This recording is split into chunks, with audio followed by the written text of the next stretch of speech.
I'm Carol Klein, and this is my home Glebe cottage.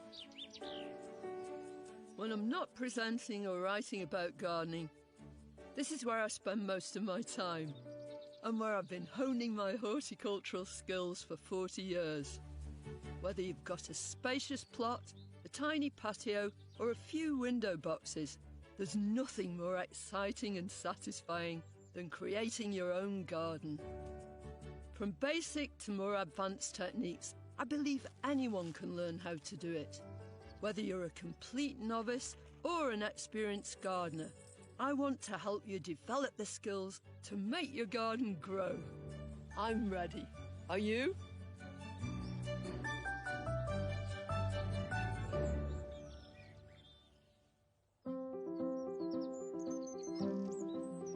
Welcome to my garden. There's such a feeling of excitement. I hope you'll be able to feel it too. Anticipation. It's getting ready for the year ahead. You can almost hear everything beginning to grow.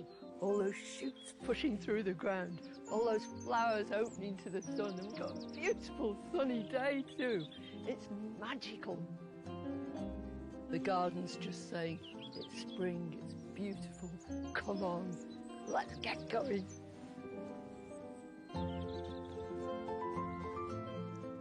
One of the great things about this time of the year is that you can really appreciate the bones of the garden. There are no leaves on most of the trees, and you can really see their structure. And you can see right out into the wider countryside too.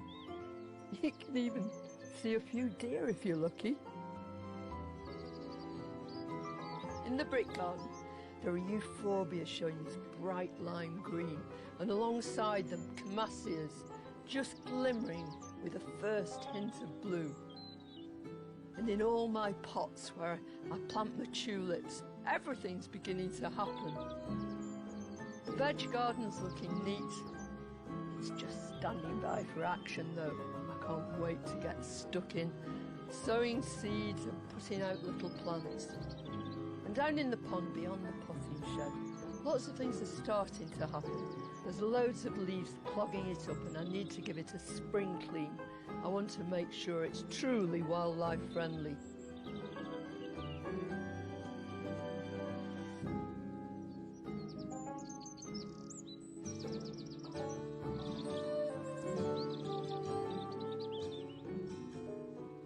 I really love this time of year, and there's one part of my garden that is already at its very, very best. There's never a better time to see it. It's the woodland garden.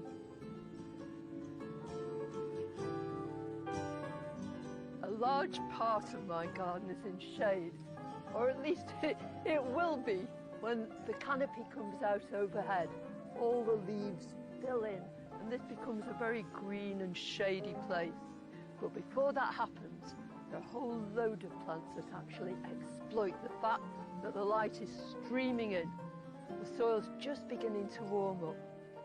I've got my own name for these sorts of plants that just exploit this brief period. I call them Cinderella plants because they have to get absolutely everything done before that canopy fills in overhead. So they've got to flower, they've got to get pollinated, they've got to set seed, disperse it, and then go to sleep all the way through the summer, the autumn, the winter, but then in the spring, up they'll come again to grace the garden with utter beauty. Any bit of shade is the perfect place to grow some of these springtime beauties.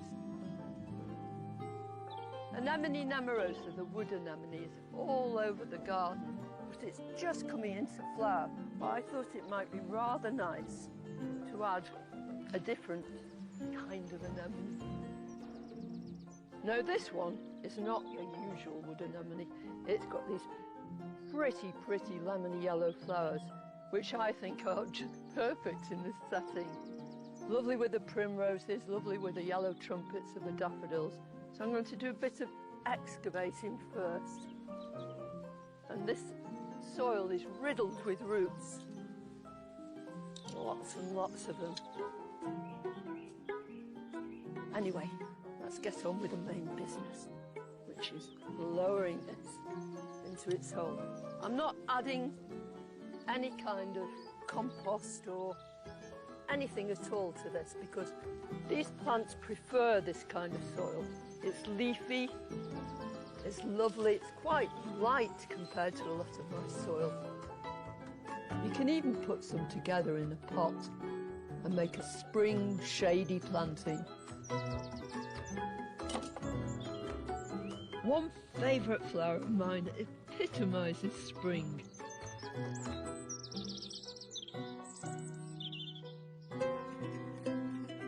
I haven't yet met a snowdrop I don't like, but S. Arnott is probably one of my all-time favourites. You should have been here a few weeks ago because the ground everywhere was covered in this carpet of white. I've got snowdrops here, there and everywhere, but I want even more. So what I'm going to do is lift some of these, divide them, replant them and increase them. Every year we do this.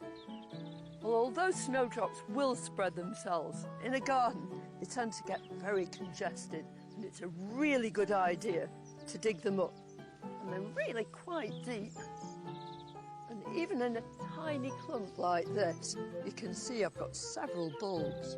As well as increasing your stock of snowdrops by doing this, you also make sure that these clumps maintain the vigour, because if they're left in one place, then eventually they're going to push themselves up out of the ground. And that means the flowers will be smaller, they won't be nearly as good. Now, if you have no snowdrops and you're going to buy some, then you order them in the green, and this little bundle will come with these strange green shoots and little bulbs attached. But you'll have exactly what I've got here.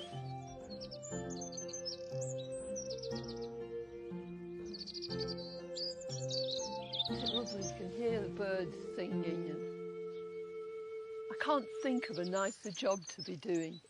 So I've got a nice bare patch of earth, which is very unusual in my garden.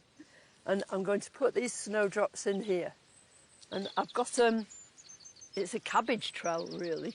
So it's narrow and it's very deep because I want to make a lot of separate holes and make them nice and deep without killing any worms. So that's going in, and don't be scared to plant them as deep as you possibly can.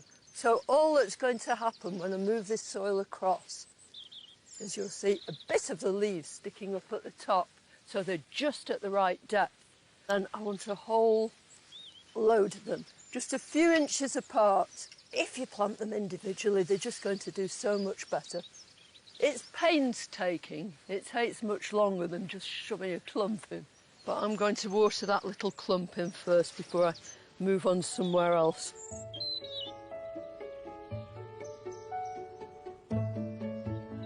And then it's a waiting game. I love making more from the plants I've got.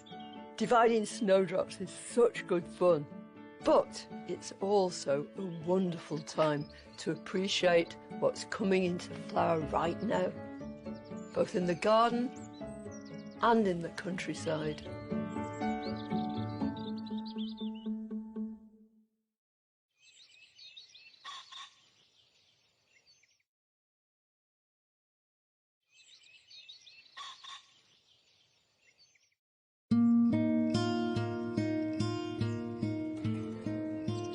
I've always been interested in nature and wildflowers in particular.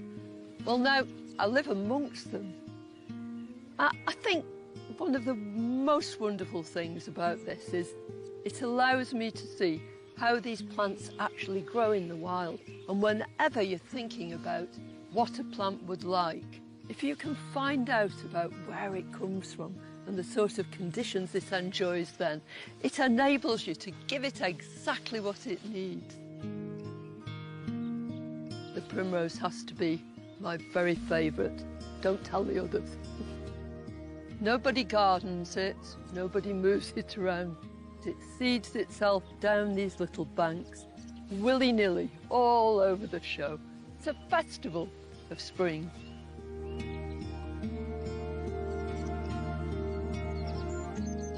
But you can bring the magic of primroses into your own garden by buying plants or growing them from seed.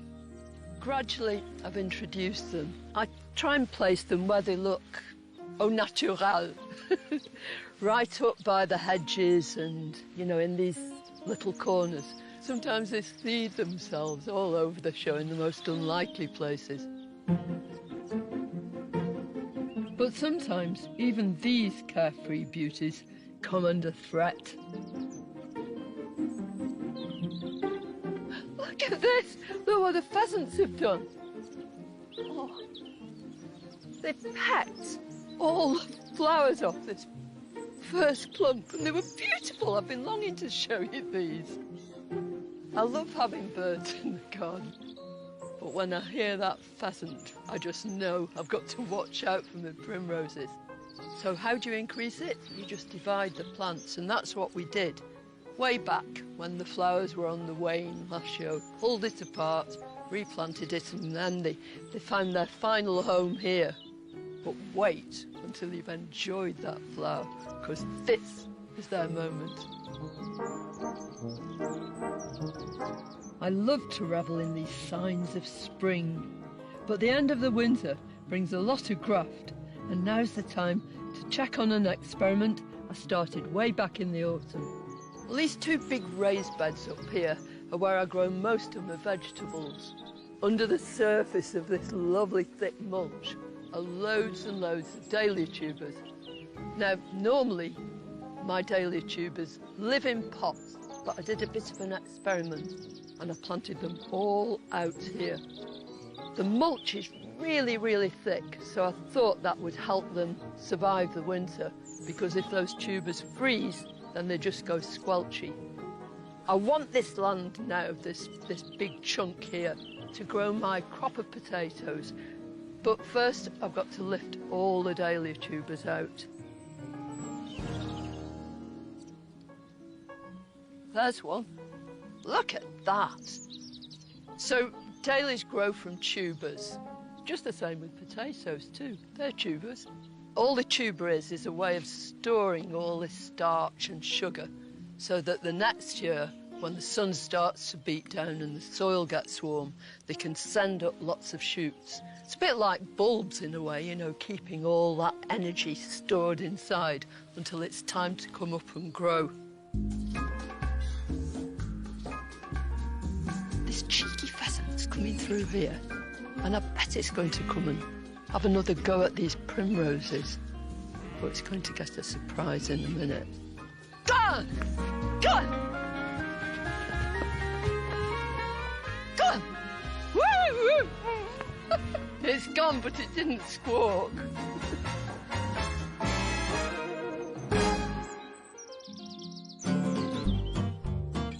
Whether you lifted and stored your dahlias over winter, or kept them under a thick compost duvet in the garden like I did, it's time to wake up these sleeping beauties and get them growing again for their flowering in late summer and autumn. It's a beautiful day, just a perfect day for potting up your dahlias. Well, I've lifted all those tubers from over there, and this is a great idea if you haven't got a garden. Just inspect your tubers, whether they're from a packet or from the garden. There's a rotten one there, so I'm just going to take that out completely. Just check and make sure they're still firm and succulent, because you want all that energy to make your plants grow later. I've got a lovely terracotta pot here, an old one, and it's got crocks in the bottom because they love good drainage. And then the other thing they want is really good compost. So put a goodly layer in the bottom here. What am I doing? And then just nestle your tubers down into the top of the pot like that. And then make it central if you can. And then just start adding compost. Now at this stage, I'm going to cover the tubers completely. But I want the top of the crown, where the stems are going to come out, to be just below the surface of the compost. I want to be able to see these little shoots protruding there. So that's last year's stems, and that's where the new shoots will come through. So I think we'll put a bit of grit over this anyway, because it makes a nice noise apart from everything else. And this will make sure that when I water these, even if I overwater them a bit, the water will drain through and the crown won't rot, because that's what you must ensure against. So grit on the top, and I'm going to give it a thorough watering. And then when these dahlias start to grow, I'll give them a bit of liquid feed, organic, and it'll give them just that extra energy to boost the size of those flowers. And deadhead frequently, that's the trick. And that way you'll ensure that your dahlias go on giving you all that bloom for ages and ages.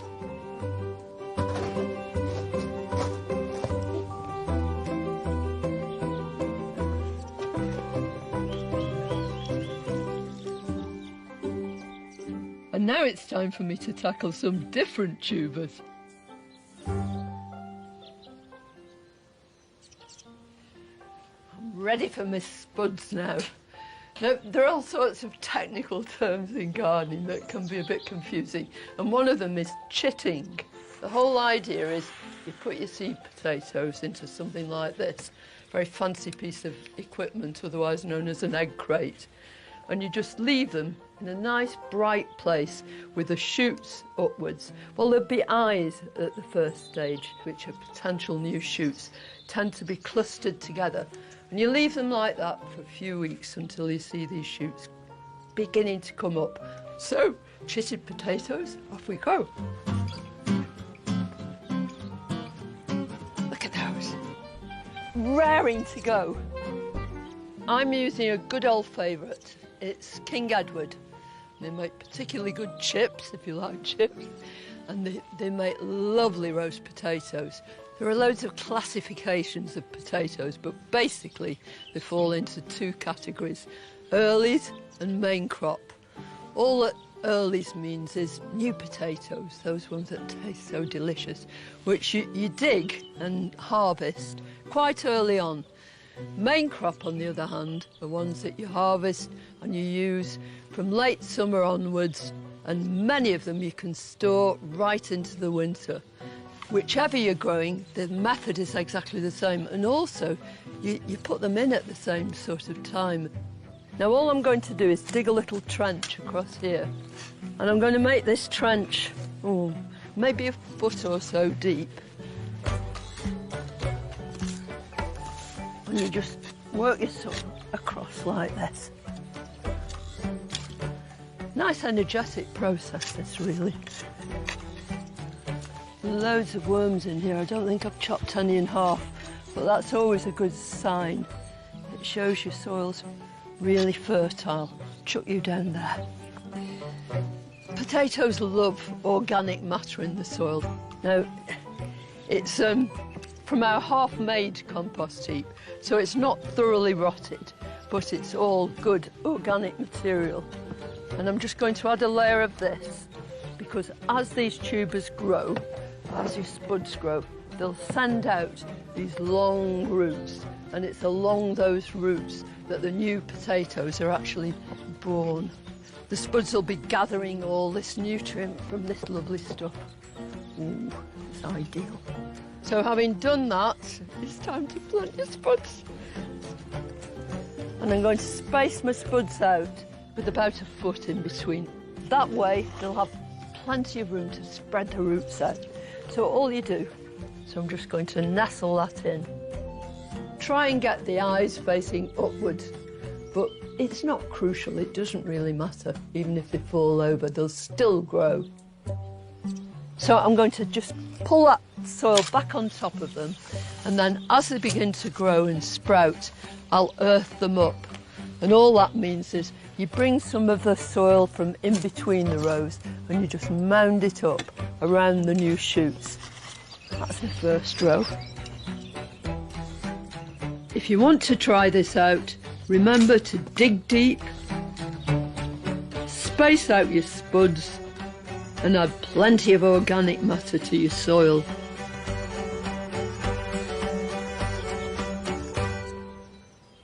You don't have to have a garden to be able to grow potatoes. It's really good fun to grow them just in a pot. I filled this with, well, I've half filled it, with old compost. It's ideal. And I'm going to plant 3 potatoes in here. So these are they. So in they go, right into there. And I'm going to just push the compost over. That's a good size for a seed potato. You don't really want them too huge. And then just tuck them all in so you can't see them anymore. As those shoots start to emerge, then you bring more compost, put it in, right up to the top of the shoots, and then they'll come up further and further and further. And in the end, this will be brim full of compost, and your shoots will be up here somewhere. But these you'll harvest about 3 months or so from the initial planting. You tip the whole lot out, and there will be your treasure, all these beautiful, beautiful new potatoes. Woohoo! It's almost as though it had happened already, but I've got a vivid imagination. The potatoes are planted. Next, I can engage in my favourite activity, sowing seed.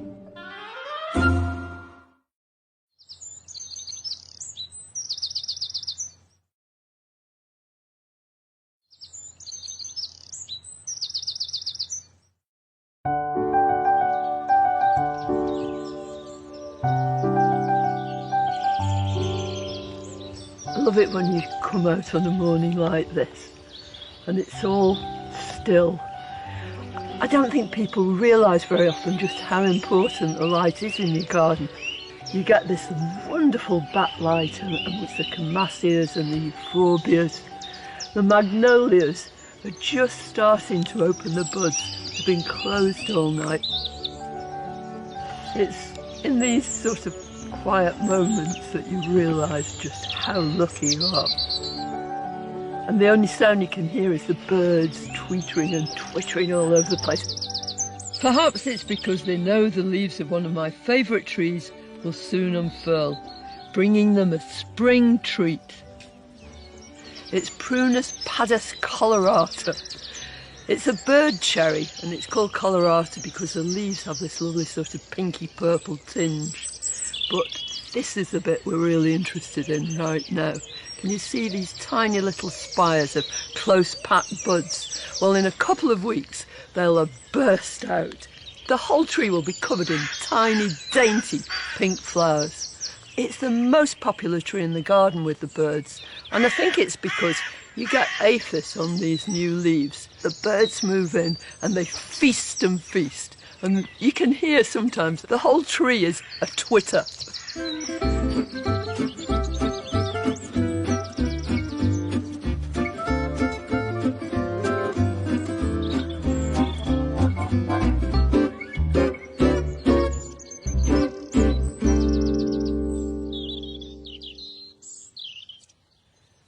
Growing stuff from seed is one of the delights of gardening.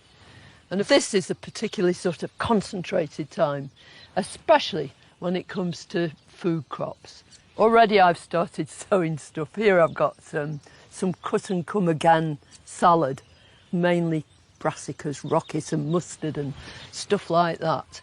And I'm going to sow in here some other different salad leaves. The salad that's going to grow from these is nothing like that stuff you get in bags from the supermarket. It's totally different.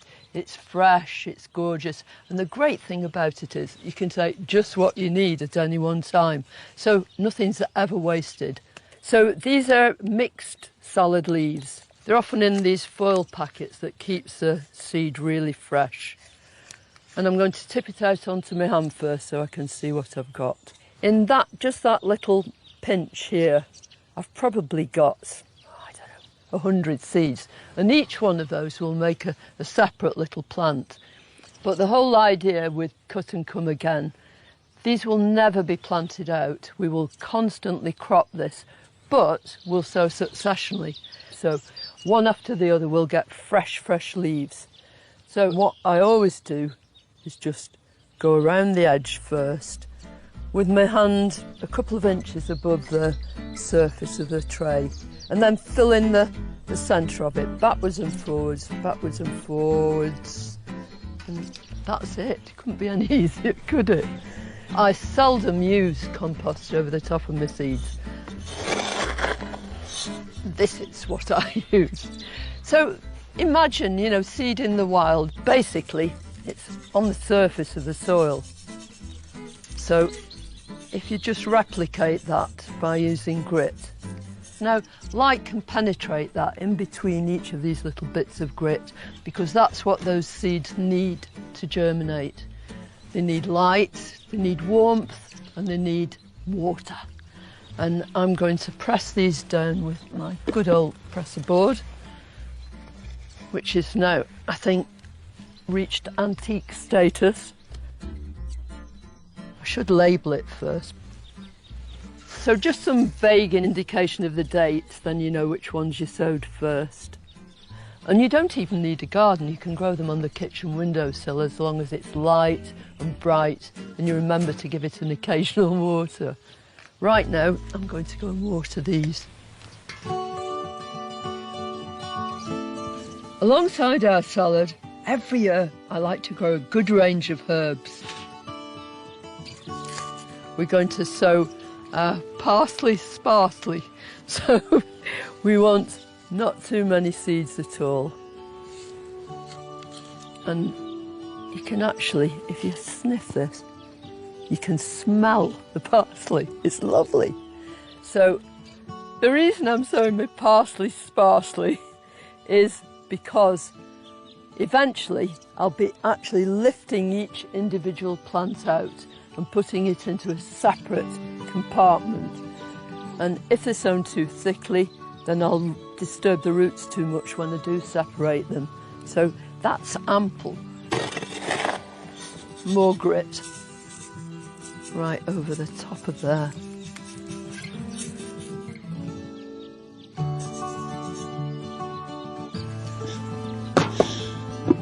Label in.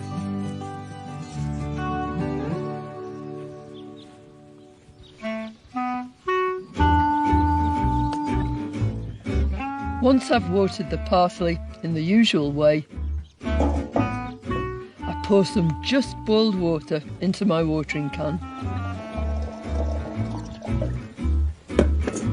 And then I sprinkle the top of the trays with it. It might seem an odd practice, but it speeds up germination wonderfully well. I don't just buy seeds, I love collecting my own. Come on, Fee.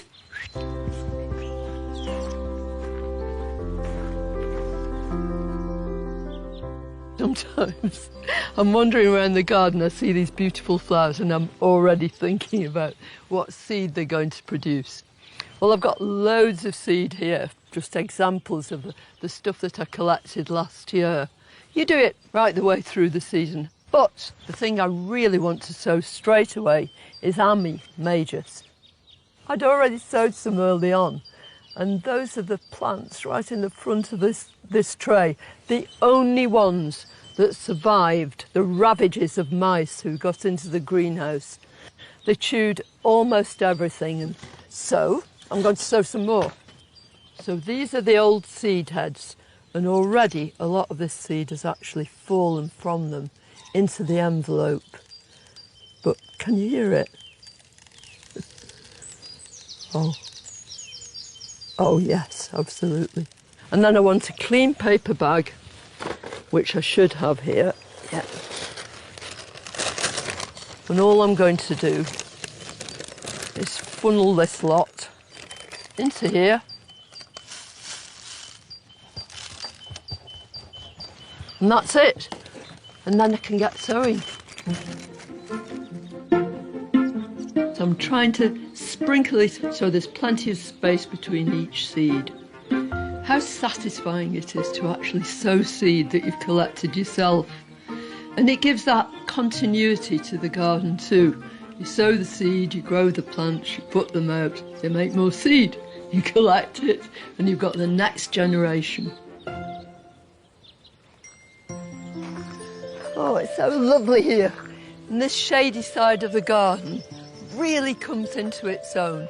In fact, it's just about at its peak at the moment. It's true hellebore heaven. I love the way that they all hold their heads down like this, and you have to turn it right over to see its true beauty. Despite the fact that I've got so many, I'm greedy. I can't resist trying to make some more. And I'm always interested in trying to help them hybridize and produce brand new plants. I'll show you how.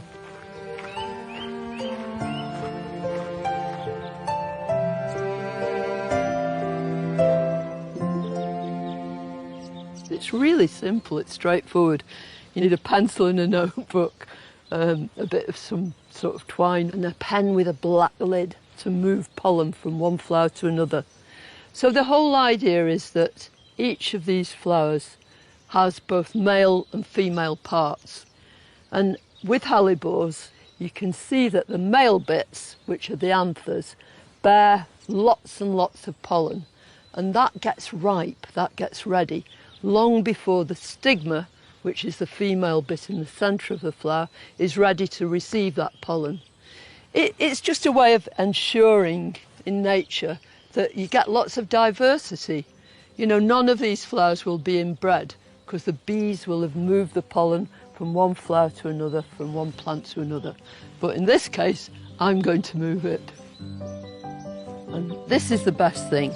You just rub it on your knee and you turn your flower up, and inside this flower you can see all this pollen, and with a bit of luck there should be enough static there to just collect that pollen. It's very visible, it's pale for a start, and you've got a dark pen lid, and that's enough. So I'm going to find my next plant. Woo.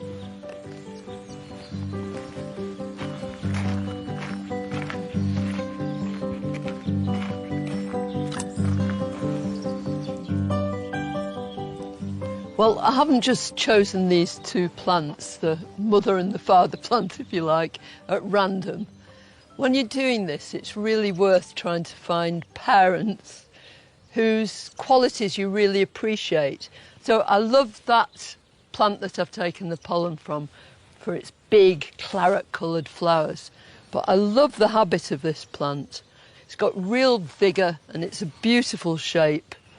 So I've got one nice bud here. You just pull the petals back slightly. Now this flower has no pollen yet, and I'm going to move this pollen and just gently wipe it on that stigma. Go away, bee, you can't come in here. Go and find another flower. That's it.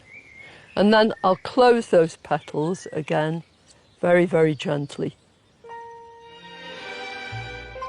I'll just tie a little bit of raffia just beyond the flower, onto that flower stem, very, very gently. That's like that. And then I'll do the other one in a minute. And that just marks that flower. But then you make a note of it. I'll know then when I come to collect the seed exactly what that cross was.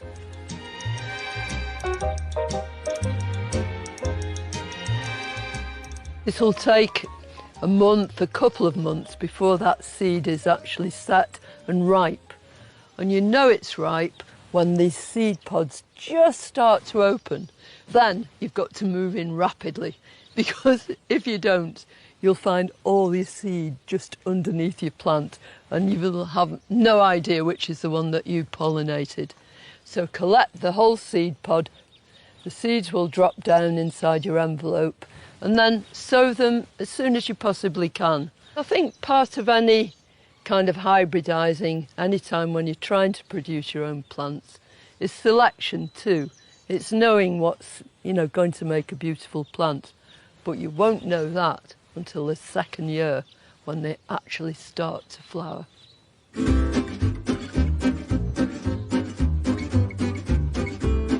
Go on, why not give it a try yourself?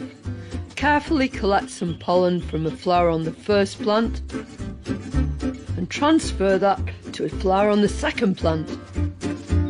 Mark the flower you've pollinated really clearly, and later on you can come back and collect the seed. Before you know it, you'll be able to sow your seed straight away and start your brand new strain of hellebores. Next, a real treat, planting some brand new hellebores.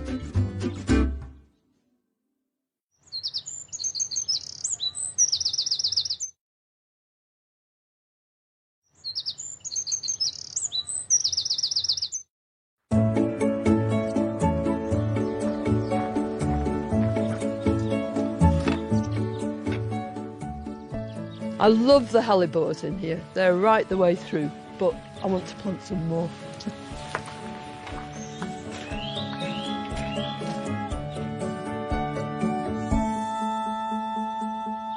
I'm going to plant new hellebores and I'm going to plant some pulmonarias as well. This soil is pretty good, but as I'm planting these, I'm going to incorporate a bit of this lovely stuff. This is straight off our compost heap. You can almost feel how sort of strong it is and how it's going to help these plants grow brilliantly well. So, I mean, even in a little garden, it's so good to use all your waste material and keep it going. And it helps regenerate the soil. Just working this in a little bit here, that'll do. And now I can dig a hole.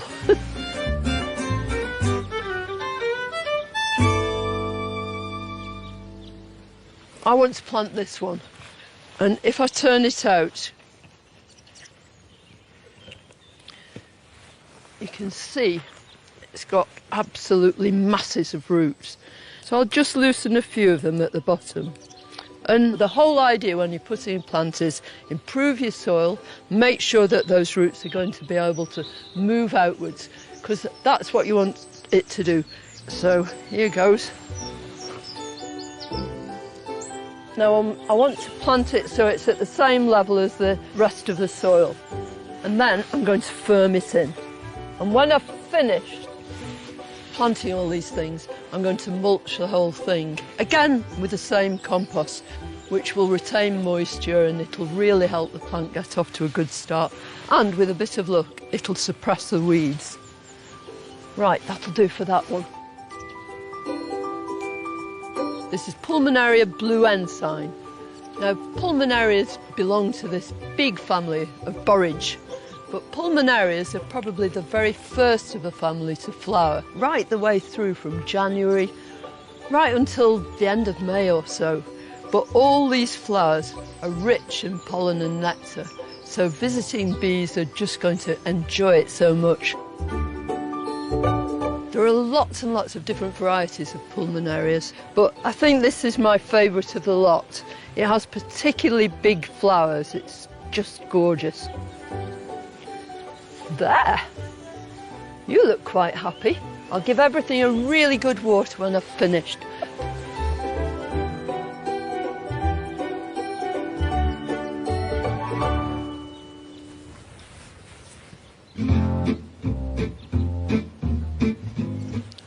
This planting here in this big copper tub full of good compost, it's a total self-indulgence really. We change the contents of this throughout the year. Last summer I planted it up with luscious exotics, all rich vibrant colours and shiny jungly leaves. But now it's time to update it for the new season. It's the spring and I think I'd love it to just be absolutely full, bursting with sunshine. I've chosen 3 hellebores, yellow ones this time, really lovely gold, because that shows up so brilliantly well at this time of year. And then I'm going to combine it with some perennial wallflowers. This is one called Ricky Copper. The colour changes gradually, deeper in the centre, and then as they open up, lots of oranges and yellows, and this glorious scent. There's nothing like the smell of wallflowers. It's just completely unique. Before I actually plant them, I want to improve this soil a little bit. So I'm going to tip a load of this from our compost heap. That's probably enough. So I'll just dig this in a bit, make sure it's incorporated. Right, so let's have a go. It's quite nice to use 3 of the same. I suppose they are a sort of centrepiece really, but that gives it some nice kind of substance and structure. This is only going to be here for about 2 months, something like that, and then all these plants will go out into the garden. I want the depth of my soil to be, you know, really quite close to the top of the pot. So I'll firm them in a little bit around each one. I think this is lovely.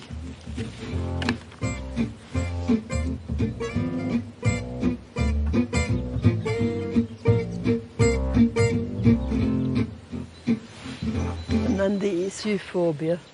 To use 3 of the same, I suppose they are a sort of centrepiece really, but that gives it some nice kind of substance and structure.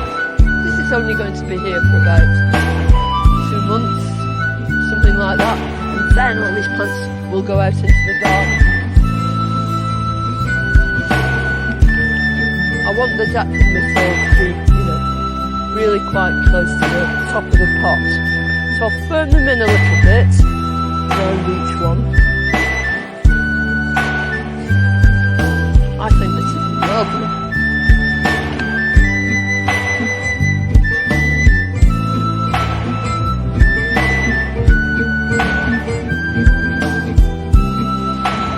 And these euphorbia over there.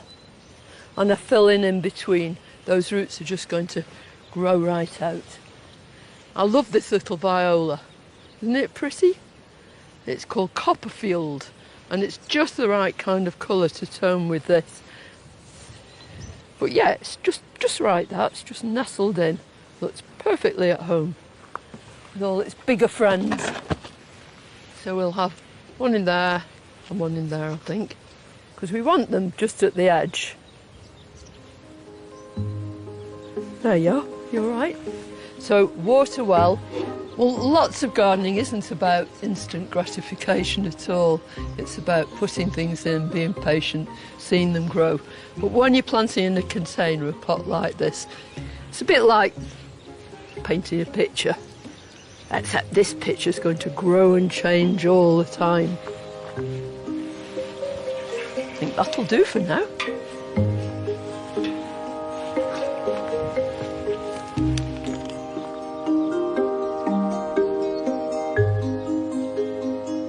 What an incredibly busy week we've had. There's something about the colour and the scent and the whole feeling of this time of year that's just so magical. Well, although the weather's been beautiful, it can change at a moment's notice. But that's one of the excitements about spring, looking forward and not knowing what's coming. Next time, I'll be showing you how to make your garden more fruitful, with raspberries, gooseberries and rhubarb on the menu. And if a beautiful floral display is more your thing, then how about starting a cutting garden?